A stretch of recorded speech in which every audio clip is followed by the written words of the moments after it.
ofrecerle una disculpa a nuestras compañeras que han estado esperando un largo tiempo en el deck de Sin Censura, pero también quiero aclarar que creo que hasta el momento no hay candidatas idóneas para hablar de este tema con mayor fuerza como son Renata Turrent y Sofía Lameiro. Primero les doy la bienvenida. Sé que están igual de indignadas como yo por lo que vieron ayer en las redes del Partido Acción Nacional al haber pues tratado de justificar sus faltas y al deslindarse completamente de Genaro García Luna para después culpar de todo al presidente López Obrador. Vamos a hablar de eso, pero Renata Turrent, Sofía Lameiro, la saludo con mucho gusto, Renata. Hola, querido Toño, ¿cómo estás? Sofi, ¿cómo estás? Qué gusto estar con ambos y con toda la audiencia, por supuesto. Un beso a todos. Sofía Lameiro. Hola, Toño, un saludo a todos y a todas las que nos ven. Muy contenta de estar de nuevo aquí contigo y con Renata también. Ahí lo tiene usted, de Renata, asesora en políticas públicas del UNAM. Sofía, una gran analista política. Comencemos contigo, Renata. Yo, si te soy perfectamente honesto, casi se me salen los ojos o me empezaron a sangrar los oídos. Tan pronto tuve el infortunio, ya no se lo vamos a volver a presentar, lo presentamos al inicio de este espacio, el infortunio de ver pues un mensaje entre Marco Cortés y la coordinadora del PAN, diciendo que Genaro García Luna no militaba en el partido y llegando al extremo de echarle la culpa de todo y del narcotráfico y de tener un narcogobierno al presidente López Obrador. O sea, es que yo no lo podía creer.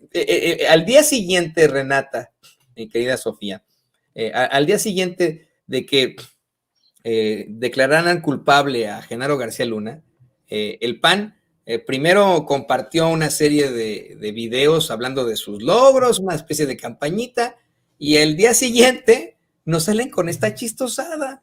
De verdad es verdaderamente ridículo. Tardaron 48 horas en deslindarse de Genaro García Luna. Se les olvida o fingen demencia, puesto que García Luna estuvo como funcionario con Vicente Fox, con Felipe Calderón, y todos sus silogismos pues no se cumplen, la verdad, ¿no? O sea, dicen ellos, es que fue parte de un gobierno, como lo hacía mi rey, ya se me olvidó su nombre, Jorge, no sé qué fulanito, o no me acuerdo cómo se llama, uno de los diputados del PAN que habla como mi rey, el mi rey que decía, no, es que el hecho de que haya pertenecido a un gobierno no significa que haya sido del PAN y tiene que enfrentar las consecuencias, etcétera. Pero ellos insisten en llamarle al gobierno federal, al gobierno de México, el gobierno morenista. Entonces, ya no sabe uno ni qué, ni de dónde, a dónde hacerse estoy, pero verdaderamente me acuerdo, Renata, y me enojo. Yo también. Bueno, la verdad es que me dio decía yo, no puede ser, cuando vi el video de Marco Cortés, decía, no puede ser que sean tan cínicos. Y a mí me gustaría compartir varias reflexiones muy brevemente. La primera es, pues como bien ya mencionabas, hay una cantidad de mentiras en lo que presenta Marco Cortés en el video que saca ayer, que como bien dices, si no lo han visto, la verdad es que ahórrenselo porque son puras mentiras. Lo que ya se imaginan, lo que ya nos resumió Toño, eso es lo que dicen. Entonces, bueno, primero dice que se juzga a Genaro García Luna fuera porque el presidente López Obrador no lo puede hacer. Bueno, es que eso es falso porque el Ejecutivo no juzga a nadie, para eso tenemos una división de poderes y en todo caso le correspondería a la Fiscalía General de la República hacer la carpeta correspondiente, que es independiente, y después al Poder Judicial enjuiciarlo, ¿no? No al Ejecutivo. Después dice que en realidad pues no hay nada que el PAN tenga que disculparse porque Genaro García Luna no es militante del PAN. Ah, ok. Entonces, como si fuéramos todos tontos y no nos diéramos cuenta que Genaro García Luna estuvo encargado de la seguridad pública de este país, por lo menos por un sexenio, pero definitivamente muy involucrado también en el sexenio de Fox. Sus dos presidentes panistas tuvieron a un narcotraficante a cargo de la seguridad pública. Entonces es totalmente irrelevante si Genaro García Luna es militante o no es militante del PAN. Fue parte de tu gabinete, la mano derecha de tu presidente. Por Dios, o sea, me rompe la cabeza que crean que somos tan tontos como para creer que ese es un argumento válido. Y un poco como para cerrar, creo que es importante también decir que bueno, por supuesto, ¿no? Acusan de que AMLO es narcotraficante porque saluda a la mamá del Chapo en algún momento y porque suelta al hijo, ¿no? En algún otro momento. Bueno, es gravísimo, creo yo, para la conversación pública, atreverse a decir que hay un narcogobierno y que hay corrupción, cuando no estás presentando ni una sola prueba. Ni una sola prueba. ¿Ustedes creen que si tuvieran pruebas de lo que dicen del presidente López Obrador, no lo hubieran ya metido a la cárcel hace 1000 años? Por Dios, pues si tiene a todo el Poder Judicial en contra desde toda la vida. Es inverosímil que se atrevan a decir algo así sin presentar una sola prueba. Sobre todo, como tú ya bien mencionas, Toño, cuando tienen a un exsecretario de Seguridad Pública en la cárcel en Estados Unidos, declarado culpable. Y en la Ciudad de México, yo insisto que es importante entender al panismo como un conjunto. Aquí en la Ciudad de México hay 9 implicados penalmente. 4 de ellos prófugos de la justicia, incluyendo a Cristian Monroy, que era diputado, ahora ya no es porque ya se acabó sus faltas y está prófugo de la justicia. Tienen órdenes de aprehensión en su contra. Ya agarraron a la hermana de Cristian Monroy por todos los crímenes que hicieron aquí en la Ciudad de México y toda la robadera que hicieron en la Ciudad de México con sus corrupciones aquí en específico en la Benito Juárez. Es un partido que ha rebasado incluso al PRI en materia de corrupción y se atreven a salir a hablar de un narcogobierno y de corrupción en los gobiernos de Morena cuando no están presentando ni una sola prueba. Por favor, otra mentira que salen a decir es que en este sexenio la inseguridad es la peor. Bueno, es el primer sexenio desde el 2000. O sea, van 24 años donde la tendencia de la inseguridad había ido a la alza y este es el primer sexenio donde baja, el primero.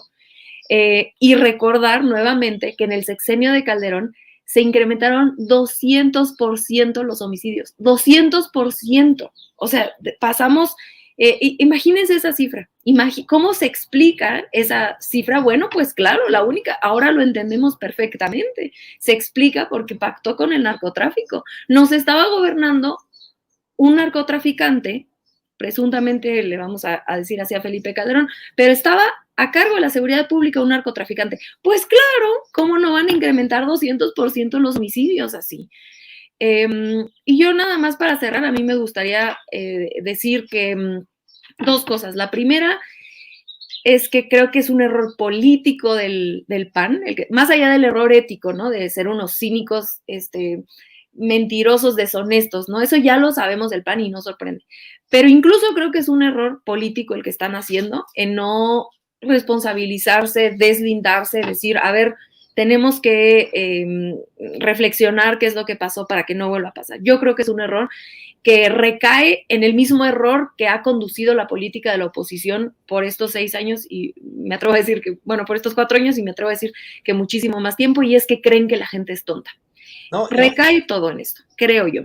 Y lo último, porque ya sé que ya me extendí muchísimo, lo último que me gustaría decir es que es una oportunidad para toda la ciudadanía, para toda la gente que creo que no hay un solo mexicano en este país que no haya sido en mayor o menor medida afectado por la guerra de Calderón y por el narcogobierno de Calderón. No hay una sola persona, ¿no? En mayor, por supuesto, ¿no? Habemos quienes hay gente que ha perdido familias, que ha perdido seres queridos, habemos otras personas que no hemos tenido afortunadamente esa desgracia tan directa, pero claramente hemos sido afectados. Y creo que es una oportunidad como país para concientizar a la gente que está alrededor de nosotros, ¿no? Esa es creo, una responsabilidad que cada uno de nosotros tenemos que tener, de que cualquier persona con la que hablemos le podamos explicar. Esto es lo que hizo el gobierno de Calderón, para que haya un entendimiento claro de lo que pasó y que no vuelva a repetirse, no se vuelva a repetir una desgracia como un gobierno de narcotraficantes como el que el PAN nos puso de 2006 a 2012, mi querido Toño y mi querida Sofi. Yo sí creo que todos, absolutamente todos los mexicanos resienten la guerra contra la ahora desmentida guerra contra el narcotráfico de Felipe Calderón. La gente de escasos recursos pues se enfrentó a mayor desigualdad. Muchos de ellos tuvieron que unirse a las filas del crimen organizado, del crimen en lo general. las víctimas del crimen organizado, las familias que quedaron destrozadas, los pueblos enteros que padecieron por esto, las economías de muchos estados, e incluso la gente que se ubica en otro estrato social, en los estratos altos de la sociedad. Ellos hoy en día pues se enfrentan a esa inseguridad que afecta a sus negocios, que afecta a sus familias, se enfrentan ellos a la delincuencia organizada, a los secuestros, a ser asaltados en sus negocios. Yo creo que esa supuesta guerra contra el narcotráfico de Felipe Calderón sí afectó a todos. Y le pido al equipo que nos grabe para ir con Sofía. Algo que plantea Renata es muy cierto. Pareciera que piensan que todos son tontos los panistas, incluyendo a los mismos militantes, a la gente que todavía está votando por el PAN, que todavía piensa en elegir a una Lili Telles, por ejemplo, o elegir a un Ricardo Anaya. Yo estoy convencido, Sofía, que así como plantea Renata, muchos panistas, al ver ese mensaje terrible, infame, que plantea Marco Cortés y la coordinadora secretaria del PAN, igualmente se enojaron terriblemente, se irritaron terriblemente. Debido a lo inverosímil que todo esto resulta. En primer lugar, culpar a López Obrador de narcotráfico cuando ellos tuvieron la forma de acusarlo de lo que fuera y no lo consiguieron, ¿no? Nosotros como periodistas lo hemos investigado, ya sea periodistas en contra o a favor de López Obrador o de centro, lo hemos investigado desde el inicio de su carrera. Nunca le encontramos ni un ápice de corrupción. Me critican a mí por decir eso muchas veces los fachos de la ultraderecha en sus redes sociales con sus trollcitos y bots, pero es la verdad, y yo me sostengo en esto. No le hemos encontrado a López Obrador ni un ápice de corrupción, ¿no? Imagínense ahora si verdaderamente tuviera algún vínculo con el crimen organizado, obviamente estaría en la cárcel, ¿no? Porque ellos dominan y tienen el poder judicial, incluso siendo presidente. El hecho de que haya saludado a la mamá del Chapo enfrente de las cámaras me parece muchísimo más sensato que las reuniones que se tenía Felipe Calderón con el crimen organizado y que se planteó en el juicio tuvo con miembros del crimen organizado. ¿Qué opinas de esto, Sofía? Sí, creo que incluso es más profundo que solamente pensar que la gente es tonta, ¿no? Me parecería una locura que de verdad creyeran que todo el mundo o sea, que todos son tontos y no les parece creíble esto, ¿no? Yo creo que lo que realmente buscan con esta estrategia es arraciar o sea, profundizar un odio hacia la administración actual y hacerlos ver como que no estamos haciendo nada al respecto, ¿no? Como que solamente vivimos sobre contar el terrible pasado, ¿no? Pero creo que sí hay unas cuestiones interesantes que analizar sobre esto, ¿no? Lo primero es que, bueno, el video que sacan es un video que me pareció súper acartonado, súper ensayado, mal editado, terrible, que habla también de su poca capacidad de comunicación, ¿no? Eso en la primera instancia. Y lo segundo es que, bueno, el deslinde de responsabilidad, como también decía Renata, es una grosería para el pueblo mexicano, ¿no? Creo que incluso hasta para los propios militantes del PAN sería más honesto decir no vamos a permitir que vuelva a haber gente en nuestras filas para que haga este tipo de actuaciones en el poder público, ¿no? Esto sería todavía más honesto, veríamos incluso que, bueno, algo se está aprendiendo de estos errores o fue un simple error, ¿no? Pero lo que nos demuestra es más bien que no hay ningún tipo de reflexión al respecto y que más bien no están dando ningún tipo de garantía sobre una batalla contra la corrupción dentro de sus propias filas, pero sobre todo tampoco de mejorar quienes son los próximos representantes del PAN que vayan a estar en sus administraciones públicas, ¿no? Y creo que esto es la cuestión interesante que hay que analizar, ¿no? ¿Tienen los partidos políticos responsabilidad sobre las administraciones públicas que tienen? Y yo creo que es evidente que sí, ¿no? Y esta es creo que la reflexión que nos pone tan fácil el PAN, ¿no? Porque parece ser que ellos solamente consideran y se hacen responsables de aquellos que realmente fueron militantes y fueron, como por decirlo de alguna forma, sus candidatos y candidatas, ¿no?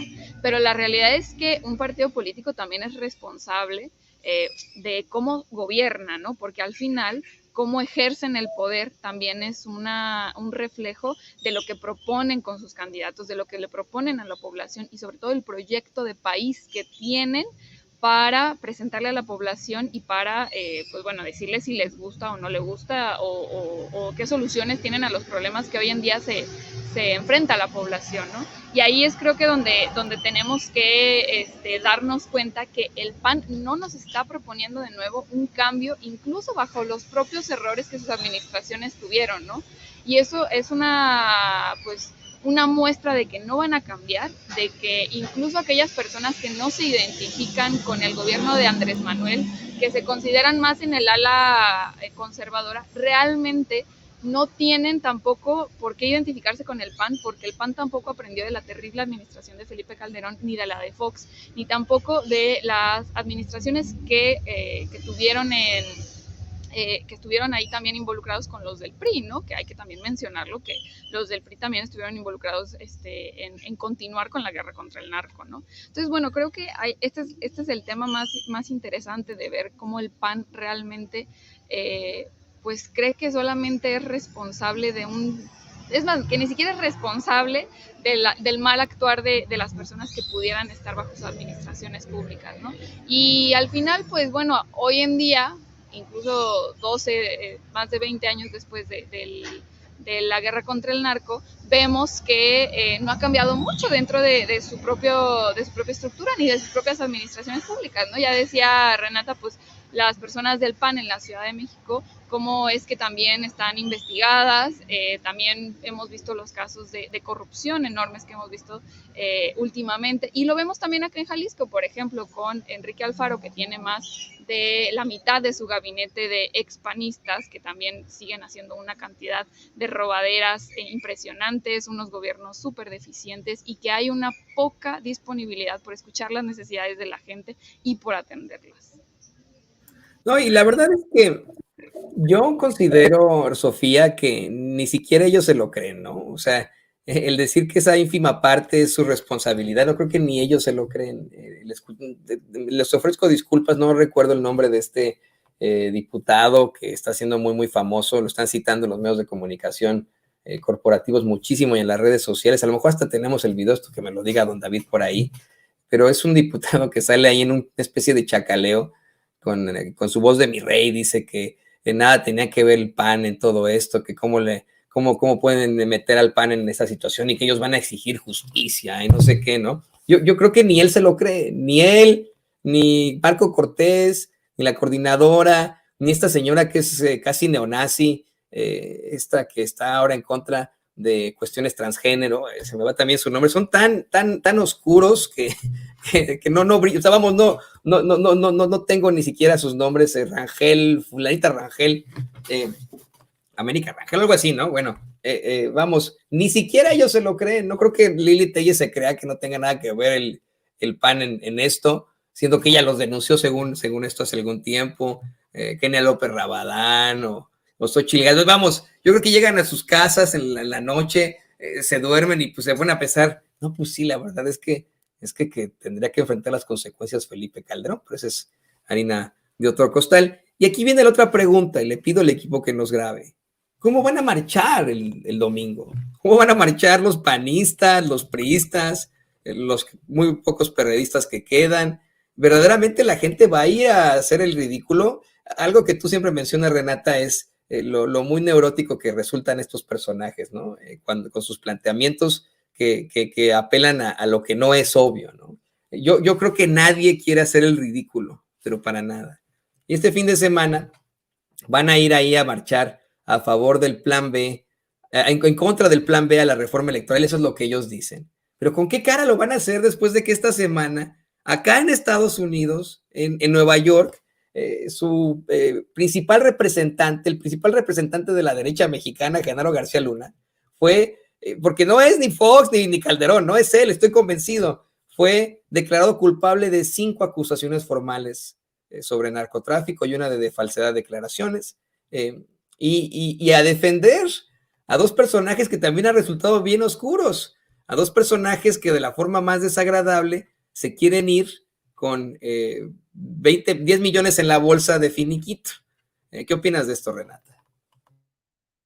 Sí, yo les voy a contar una anécdota. Ayer me habló, para responder esta pregunta, ayer me habló una persona que estaba como dudando si debía ir a la marcha o no, porque decía, bueno, es que hay muchas cosas de la reforma que pues no me gustan y no sé qué. Y yo, bueno, es que es válido que no te gustan algunas cosas de la reforma, pero decir que la marcha tiene algo que ver con el INE, pues es pues como vivir en Disneylandia, ¿no? Con todo respeto, es una marcha antiobradorismo. Que es como se ha ido configurando la política en este país. Digamos que la oposición, a falta de un proyecto claro, ahora el único, pues no es un proyecto, pero el único pretexto que los ha logrado organizar y aglomerar es esta supuesta defensa al INE, pero en realidad es que es un aglomerado de priistas, panistas, la antigua sociedad civil, autodeclarada sociedad civil, como si representaran a toda la sociedad, juntos en contra de un proyecto de nación que presenta el presidente, e implícitamente pidiendo que se regrese al viejo régimen, ¿no? Regresar al viejo régimen, entonces, implica también asumir, creo yo, tragarse el sapo de tener gobiernos, haber tenido gobiernos como el de Felipe Calderón, con un narcotraficante a cargo de la seguridad pública. Y eso es algo, por lo tanto, que yo creo que es importante en la narrativa pública discutir, ¿no? El hecho de que tú estés ahí en esa marcha, bueno, uno es su libertad y qué bueno que ahora se manifiesten. Siempre me gusta recordar que hace no mucho, mucha de la gente que hoy este domingo va a salir a manifestarse, querían hacer espacios cerrados y limitados para que se marcharan, ¿no? Y ahora pues están tomando las calles, eso es algo positivo y democrático y qué bueno que las tomen. Pero sí creo que es importante definir, para que no haya gente engañada, y es lo que yo le decía a esta persona que me habló ayer a pedir mi opinión, que la marcha del domingo no tiene nada que ver con la democracia, no tiene nada que ver con el INE, no tiene nada que ver con el plan B. El plan B ya pasó. El plan B, o sea, les puede no gustar, pero así funciona nuestro sistema político. Lo pasó el Congreso de la Unión ya, o sea, ya pasó. El siguiente paso es que va a llegar lo va a acabar diciendo la Suprema Corte, porque la única forma de hacer política de la oposición ha sido judicializar la política. Todo lo han metido amparos, todo han tratado de llevarlo al Poder Judicial y fuera del Poder Legislativo, porque es la única ruta que han podido tener, dado que no pueden ganar una elección para poder tener los diputados y senadores suficientes para pasar las legislaciones que ellos quisieran. Entonces, yo le preguntaba a la persona que me habló, dime tú, explícame más bien tú, cómo es que una marcha el domingo va a hacer que cambie la decisión de la Suprema Corte, ¿no? Pues los ministros de la Suprema Corte ya saben para dónde van a votar y y me decía, pues tal vez los podemos presionar para que fallen en contra de la reforma, y por eso creo que debo ir. Y yo le decía, pero sí, ellos, es clarísimo, es un tema aquí ideológico. Un ministro también es un puesto político, y ya sabemos cómo se van a dividir. Basta ver con cómo han votado el resto de las cosas, por Dios. Entonces, dejando eso de un lado, esa mentira de que están yendo a defender al INE, están yendo a defender un proyecto político que, si bien no lo tienen explícitamente hablado porque no han podido articular un proyecto político o una propuesta política distinta a la del presidente López Obrador y distinta al viejo régimen, entonces lo que nos están planteando implícitamente es que su proyecto político es regresar al viejo régimen. Y es una postura en cualquier democracia válida, ¿no? Pero lo que no es válido es salir a decir que están marchando por algo que ya pasó, que no tienen ningún, no tienen pies ni cabeza ese pretexto de que están marchando por el INE. Entonces, a mí me gustaría que, así como quienes militamos en el obradorismo, asumimos nuestra militancia con el obradorismo y debatimos y explicamos por qué estamos a favor de este proyecto de nación, pues que ellos fueran honestos y explicaran por qué están a favor de regresar a un proyecto de nación en donde, con tal de que los privilegios a un sector económico, a la gente más rica, a los empresarios, se privilegiara, pues todo lo demás, derechos sociales, la seguridad pública, es casi irrelevante, ¿no? Es casi una cuestión secundaria que donde incluso si te gobierna un narcotraficante o si un narcotraficante está a cargo de la seguridad pública, pues no es tan grave, ¿no? Eso es lo que implícitamente nos están diciendo quienes están apoyando, convocando, impulsando esta marcha, y creo que ese es el debate público que tenemos que tener, que son dos proyectos distintos y contrapuestos de nación, y entonces hay que debatirlos, pero es muy difícil debatir con alguien que ni siquiera está asumiendo la postura que claramente está tomando, ¿no? Es una deshonestidad intelectual, política tremenda. Entonces, dado que ellos no van a hacerlo, pues yo sí pongo en la mesa que ese es el debate que se está poniendo, eso es lo que se está defendiendo del otro lado. Y sí creo que esta marcha es una defensa.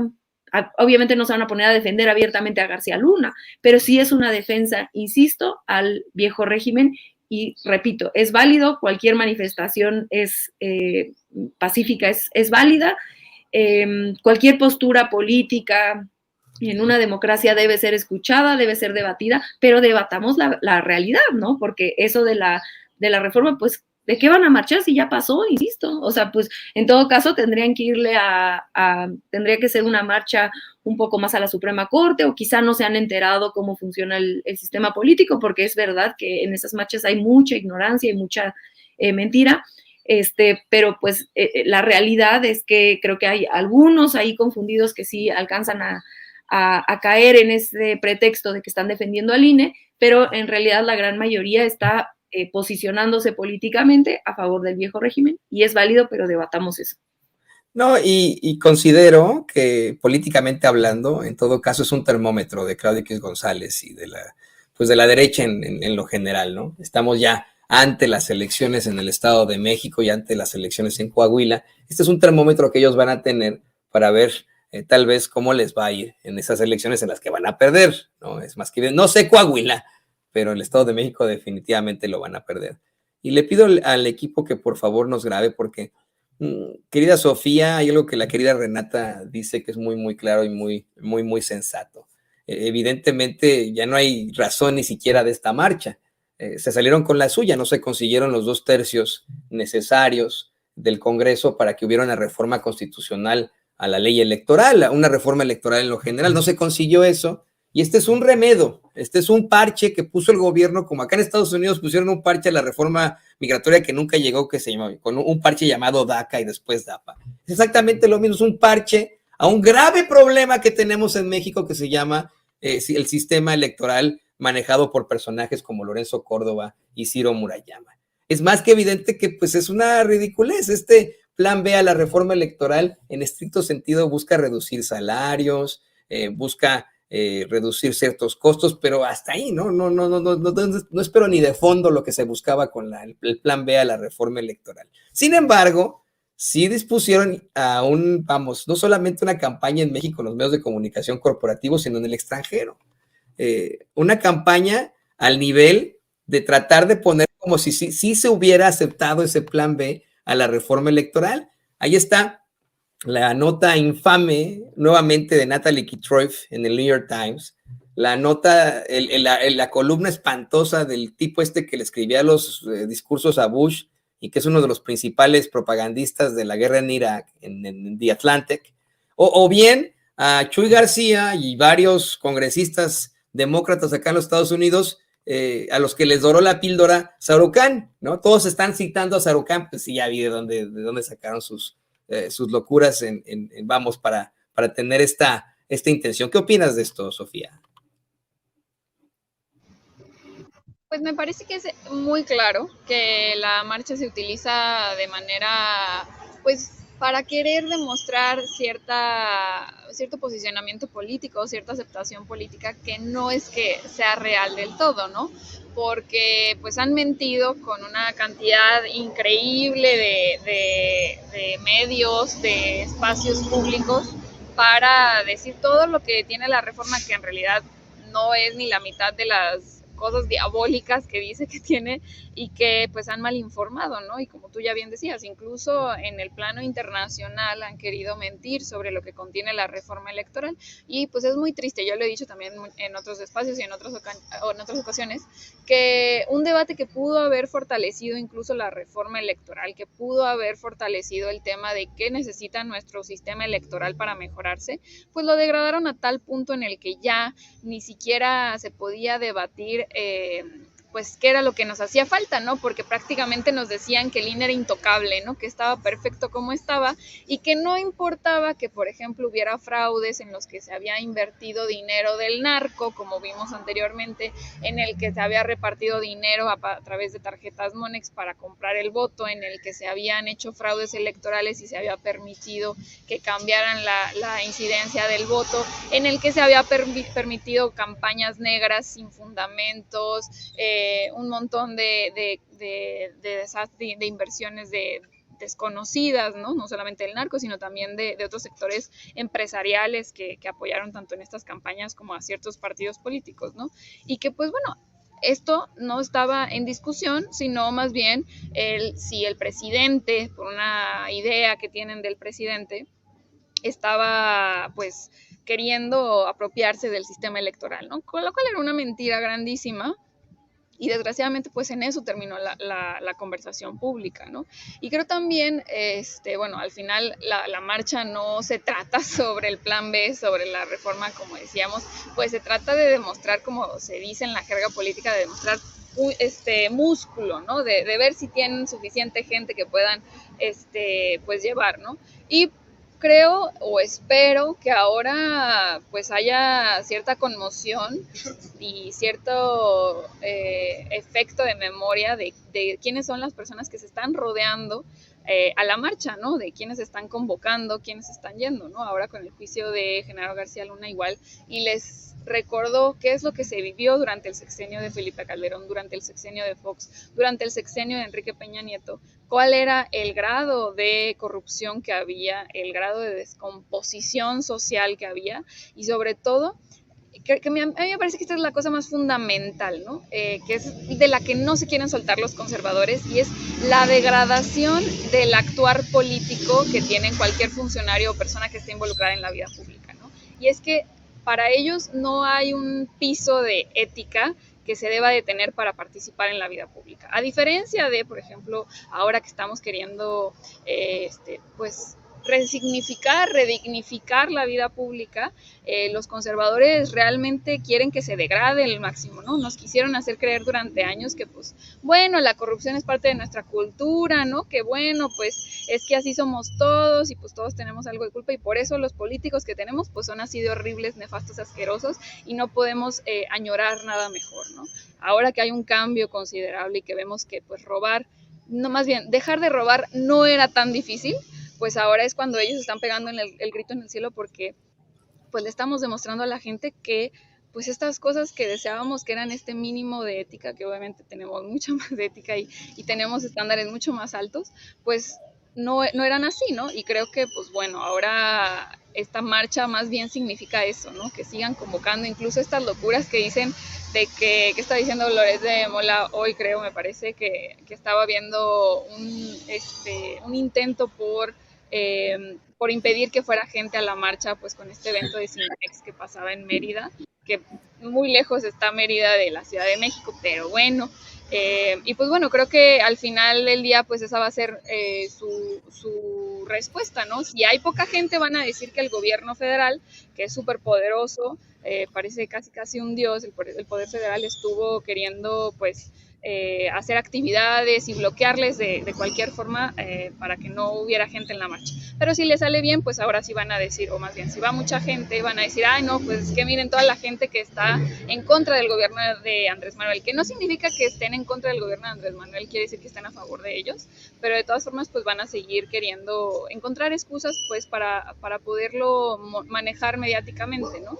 Que pues al final sigue siendo la deshonestidad porque ni siquiera le informan realmente a la gente qué es lo que quieren defender con esta marcha supuesta del INE o qué es lo que quieren defender como proyecto de nación, sino que simplemente están queriendo pues modificar y acrecentar estas emociones negativas respecto al gobierno federal o sobre pues la vida, ¿no? Que ahora pues hay diferentes circunstancias que pueden estar afectando a una persona o a un grupo de población y pues pueden quieren hacerlo negativo, lo más negativo posible para que pues ahora se sientan bueno, estas personas estén completamente en contra y se manifiesten en contra, ¿no?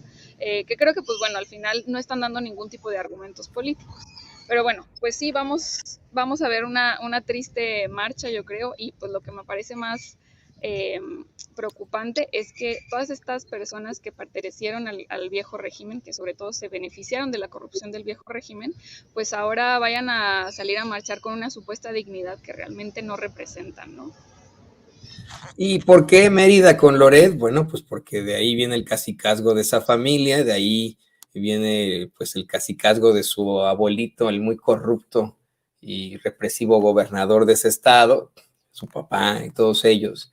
Y yo creo que tienes mucha razón en algo, Sofía. Yo también quisiera hacer ese reto, preguntar aquí, así abiertamente, reto a cualquier conservador que me presente un solo nombre de alguno de sus personajes que valga la pena. Un hombre o mujer que represente al conservadurismo, que no tenga cola que le pisen, que sea decente, que sea honesto, honesta, que sea ético. Un solo personaje, uno que nosotros como periodistas no podamos contrastar con alguna investigación en alguna situación así. Uno solo les pediría. Y bueno, pues yo les quiero agradecer, compañeras, que se hayan conectado con nosotros y que hayan podido enriquecer esta plática de esta forma. Verdaderamente que fue muy, muy interesante esta mesa. Estábamos contigo, Sofía. Por favor, compártenos tus redes sociales para que la gente se ponga en contacto contigo. No, hombre, muchísimas gracias por el espacio, muy contenta de compartirlo con Renata y contigo y con toda la audiencia que nos ven sin censura. Me pueden encontrar en Twitter como Sofía No Sabía y en Facebook, Instagram y YouTube como Sofía Lameiro Díaz. Ahí lo tiene usted, a la queridísima Sofía Lameiro, activista, analista pues política. Muy, muy interesante su comentario hoy. Y también, querida Renata, por favor, compártenos tus redes sociales. A mí me encuentran en @rturrent en Twitter y en Instagram y en este hermoso espacio los viernes. Te mando un grandísimo beso, Sofi querida, y también a ti, Toño querido, y por supuesto a toda la audiencia. Hoy no me pude meter a contestar, pero los estoy leyendo a todos, los quiero mucho y me encanta estar aquí con ustedes siempre. A nosotros nos encanta tenerla siempre aquí y pues nos vemos muy, muy pronto. Ahí también tenía usted a Renata Turrent. Usted lo sabe perfectamente, asesora en políticas públicas del UNAM, y también habíamos mencionado a Sofía.